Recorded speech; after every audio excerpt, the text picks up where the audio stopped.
a hacer unas rosquillas de anís para chuparse los dedos, porque últimamente me ha dado a mí por rescatar esas recetas de antes de mi abuela, de mi madre y no sé, me ha dado por compartirlas con vosotros. Así que lo primero que vamos a hacer es coger un bol y en ello vamos a echar 500 gramos de harina y le vamos a añadir un sobrecito de levadura de repostería o levadura química tipo Royal.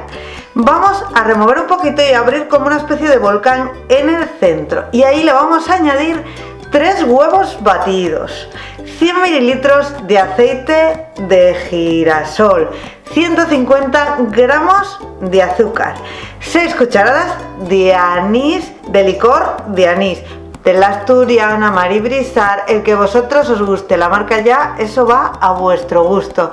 Y lo vamos a rematar con la ralladura de una naranja.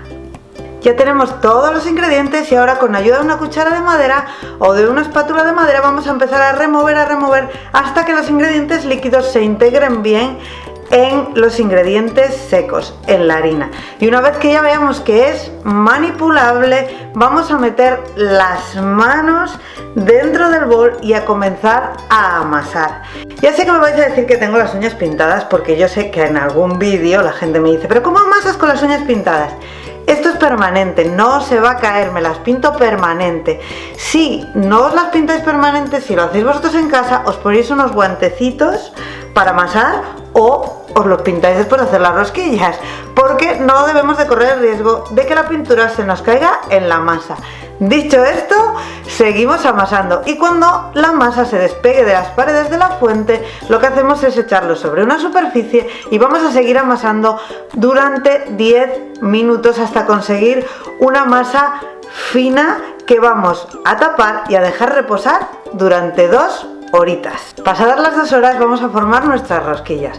Vamos a coger un trocito de masa, lo vamos a rular con las manos hasta hacer una especie de gusanito fino. Vamos a coger los extremos de ese gusanito, lo vamos a cruzar y vamos a formar una rosquilla. Cuando ya tengamos formadas todas nuestras rosquillas, lo que vamos a hacer es freírlas. Para ello lo primero que vamos a hacer es echar en una sartén abundante aceite de girasol y en ella vamos a poner una cáscara de naranja y vamos a esperar a que caliente del todo. Yo lo he puesto como al 6. Cuando ya tenemos aceite caliente, retiramos la cáscara de naranja y vamos a proceder a freír nuestras rosquillas. Os voy a hablar de temperaturas. Mirad, a mí me gusta que las rosquillas tengan este color, ¿vale? Pero hay mucha gente al que le gusta que tengan este otro color. Voy a arrimarlo un poquito, que es menos tostadito, es como un poco más donut. A mí me encantan turriaditas porque las de mi abuela eran turriaditas y es como que me parecen más rústicas, ¿vale? Vale, para este color lo tenéis que poner al 6 durante, yo creo que 3 minutos, no más porque se os queman, ¿vale? Para tener este color lo vais a poner al 2, la vitrocerámica, y vais a esperar 10 minutitos. Tardáis más, pero para los que sois muy puristas de eso, si las vais a regalar y os gusta que tengan mejor color, pues ya sabéis, al 2 durante 10 minutos.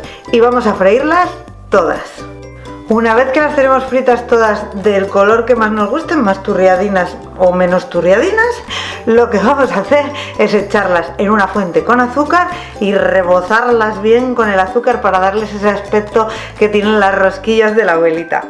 Y el resultado final, chicos, es esto. Ya sabéis que si os ha gustado el vídeo, un like para mí, suscribiros al canal y redifundir estas rosquillas de la abuela por todas vuestras redes sociales. Yo me voy a comer una de las turriadinas, ¿vale? Estos sacrificios que hago por vosotros, vamos, son impagables. ¡Qué ricos! Hasta el próximo vídeo.